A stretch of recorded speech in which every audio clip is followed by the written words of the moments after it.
Is your money in a position to where you can pay yourself first, starting today, somewhere secure? What is the risk involved with the money that you currently have invested in that vehicle? Meaning, depending on what the market does or doesn't do, depending on who is or isn't president, what happens with your money? Are you able to leverage and or use other people's money to also grow your income? And again, compound interest. It's the ability for your money to make its own money. And the money that your money makes more money. It is very, very simple. Compound interest, you can picture it as a snowball rolling down a mountain. It's as your money continues to compound, it continues to get bigger and bigger and bigger and pick up more snow.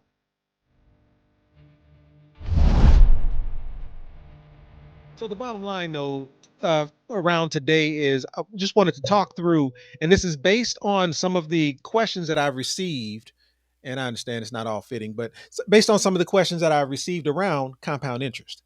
And specifically, I've had probably 3 or 4 different conversations over the last 2 weeks where someone has said, "Hey, I am looking for my money to work for me." And when I ask the questions, "Where is your money currently?" And there's been some excited individuals around these high yield savings accounts that they have. And yes, I agree that high yield savings accounts are much better than traditional savings. But if you're thinking your high yield savings account is going to put you in a position to where you can retire, I just want to talk through and make sure we understand what that impact looks like. And then as I'm talking through what some of those other vehicles are, like a secure compound interest account, like real estate, like some of the areas or non-traditional investments that you can put your money into to be able to achieve secure, uninterrupted compound interest, there's a lot of questions around, but that's not fast enough. Like, Right. I need my money. I'm 43, 45, I'm 48 years old, and I need to get my money compounding so that I can hit this goal. And here's the thing about compound interest, it does not move fast. I haven't said this in a long time. Compound interest, there's nothing about compound interest that's sexy. It is not it's not crypto. It's not I'm going to put my money in a position to where it's going to make me more money and then tomorrow I'm a millionaire. It just does not work that way. So I just wanted to kind of back up a little bit and kind of peel back some of those layers. And we can also use today as I'll call it a question and answer opportunity as well. So please stop me as I'm going through. But we're going to just kind of break down what is compound interest and how that affects you as it relates to your individual situation, using Emma as an example. Where do we want to start? So let's start first with investment versus wealth, meaning what I've, again, in having a lot of these conversations that I've had over the last few weeks, there is I'll call it an opportunity to make sure we understand where our money currently is located. Meaning, if you've got an IRA, a 401k, 403b, TSP, government 457 plan, savings account, like what type of vehicle is it? Is it an investment account or is it a true savings account? Meaning, is it designed to generate and or build wealth? Well, what does that even mean? Well, when I'm speaking of an investment account, what I'm referencing, oh, give me just a minute. I had to go grab my laser. What I am referencing is your money tied up in the stock market? Is your money tied up in the stock market where, based off who's president, what happened, who's at war, who's not at war, whether COVID is or isn't in place, meaning is your money tied up in a vehicle that functions similar to this? Or is there an opportunity to reduce where your money is currently located and eliminate that risk? And so what I'm saying is, based off this equation, y equals a times 1 plus or minus r to the x. Is your money in a position to where you can pay yourself first, starting today, somewhere secure? What is the risk involved with the money that you currently have invested in that vehicle? Meaning, depending on what the market does or doesn't do, depending on who is or isn't president, what happens with your money? And is your money compounding? And then the last piece is how much of your money is being, I'll call it, are you able to leverage and or use other people's money to also grow your income? So understanding where your money is and what it's doing is the first step to understanding what compound is and what it isn't. And again, compound interest. It's the ability for your money to make its own money. And the money that your money makes more money. It is very, very simple. Compound interest, you can picture it as a snowball rolling down a mountain. It's as your money continues to compound, it continues to get bigger and bigger and bigger and pick up more snow.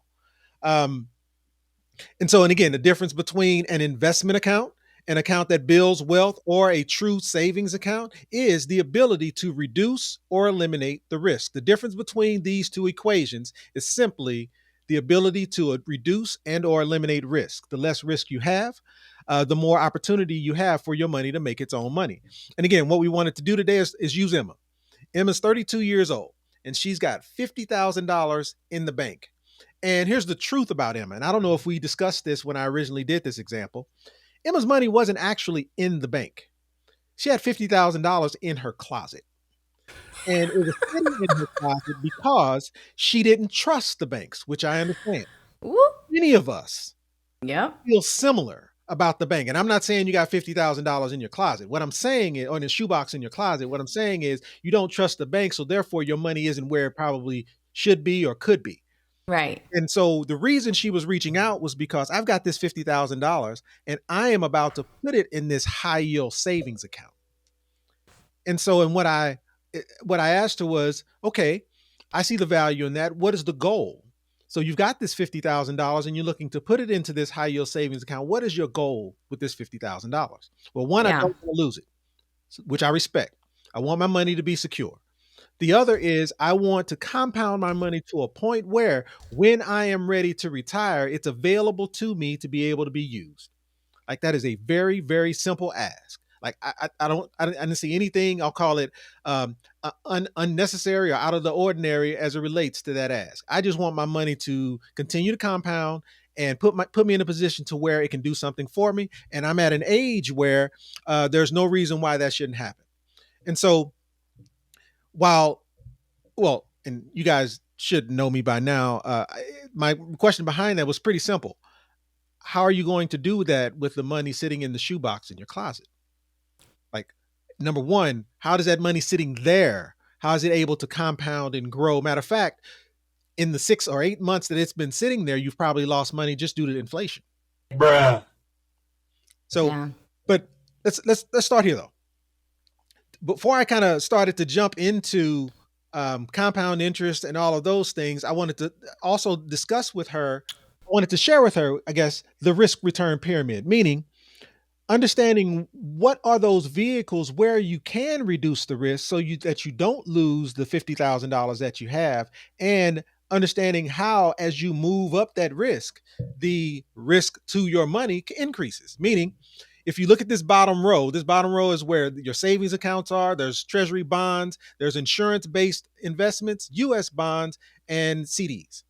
But as you move up this pyramid, the risk to your income, the risk to your money starts to increase. And if you notice the middle of this pyramid, the middle of this pyramid is where majority of the stock market based products are. So mutual funds, stocks, bonds, securities, high grade preferred stocks are right here in the middle. And then at the top, once you get past real estate, at the top, that's where your gold, silver, your commodities are. And I would say at the top, at the very top, it's not on this sheet, but at the very top would be something like crypto. So, but the bottom line is, as you move up this pyramid, what you're doing is increasing your risk. And as you move down this pyramid, what you're doing is you're increasing your security, meaning what I would love is I would love a vehicle that would not only give me the security, but also produce the income necessary for me to be able to um, grow my money as well. So having the growth of stock based or stock market based opportunities or even real estate, but the security of a savings account would be ideal. And so, and the other piece I wanted to mention here is, where is your money? Are they in traditional or are they in non traditional investments? And what do I mean? So, from a traditional perspective, again, what we're talking about in traditional is um, anything related to where we normally have our money, and that is usually stock market based accounts. We're talking mutual funds, stocks, and bonds. Those are traditional. And what I mean by that is if you go to a Fidelity or a Morgan Stanley or an Edward Jones, what's available to you to be able to purchase to help your money grow? Those would be the traditional based investments like those mutual funds, stocks, and bonds that they offer. And the objective is, are there other vehicles from a non traditional perspective that I can put my money in to also provide me with the same growth? but without the risk.